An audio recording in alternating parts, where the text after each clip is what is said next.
Assalamualaikum warahmatullahi wabarakatuh. Hari ini kita akan membahas tentang kegiatan ekonomi dan pelaku ekonomi. Di sini kegiatan ekonomi itu adalah kegiatan yang dilakukan oleh manusia untuk memenuhi kebutuhan hidupnya.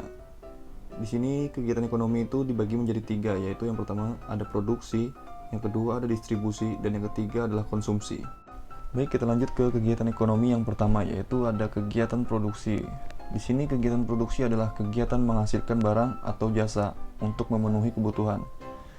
Bisa kalian lihat di situ kegiatan produksi itu contohnya, misalkan seorang mebel mengambil sebuah kayu untuk membuat kursi atau meja.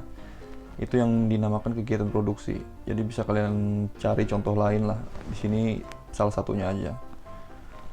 Di sini ada faktor-faktor produksi. Faktor-faktor produksi itu ada dua. Yang pertama ada faktor produksi asli, di mana ada alam dan tenaga kerja. Yang kedua ada faktor produksi turunan. Yang pertama ada modal dan jiwa wirausaha.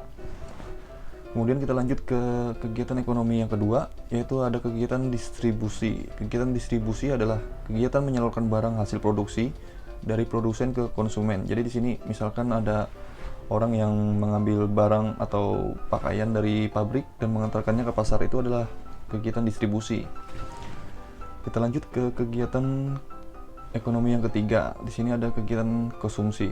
Kegiatan konsumsi adalah kegiatan menggunakan atau menghabiskan barang atau jasa untuk memenuhi kebutuhan.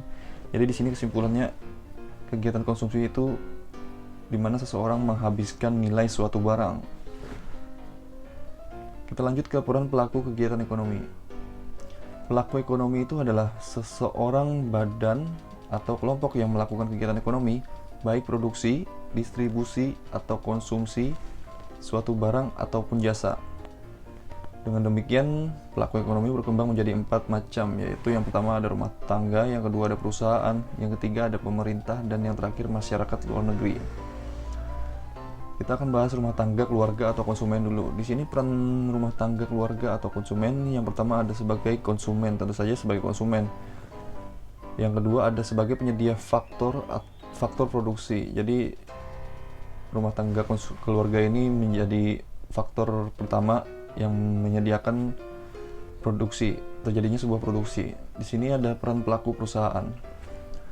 Perusahaan sebagai produsen, yang kedua ada perusahaan sebagai distributor, dan perusahaan sebagai konsumen. Perusahaan sebagai produsen yang pertama itu peran utamanya adalah melakukan kegiatan produksi sesuai dengan fungsinya. Perusahaan dalam aktivitasnya selalu menghasilkan barang atau jasa. Jadi peran utama perusahaan adalah melakukan kegiatan produksi. Kemudian kita lanjut ke peran perusahaan yang kedua, ada peran perusahaan sebagai distributor. Di sini perusahaan juga memiliki peran sebagai distributor. Dalam hal ini, kegiatan yang dilakukan perusahaan adalah mengadakan kegiatan distribusi atau promosi, mengadakan kegiatan perdagangan, dan menyediakan agen. Yang ketiga ada perusahaan sebagai konsumen. Di sini perusahaan juga melakukan kegiatan sebagai konsumen yang berkaitan dengan produksi. Kemudian kita lanjut ke peran pelaku pemerintah. Pemerintah adalah lembaga kepemerintahan yang bertugas untuk memantau kegiatan ekonomi yang berjalan. Di sini peran pemerintah dalam kegiatan ekonomi itu sama aja seperti peran perusahaan dalam kegiatan ekonomi. Ada 3 juga, jadi yang pertama sebagai produsen, yang kedua sebagai distributor, dan yang ketiga sebagai konsumen. Kita lanjut ke yang terakhir, ada masyarakat luar negeri. Di sini yang pertama masyarakat luar negeri sebagai produsen. Jadi masyarakat juga bisa dibilang sebagai produsen, karena masyarakat luar negeri bisa berperan sebagai produsen. Kegiatannya yaitu misalkan impor barang dari luar negeri. Dan kemudian yang kedua ada masyarakat luar negeri sebagai konsumen. Masyarakat luar negeri bisa berperan sebagai konsumen karena kegiatannya yaitu misalkan ekspor barang yang menuju ke luar negeri. Baik, sekian materi yang dapat saya sampaikan. Setelah ini akan ada tugas lagi yang akan saya kirimkan melalui WhatsApp. Jadi nggak usah sedih dengan tugas ya. Soalnya semua saya ambil dari materi ini, jadi tidak usah googling buat cari jawabannya. Cukup pelajari materi yang saya sampaikan ini aja. Kemudian kurang lebihnya mohon maaf.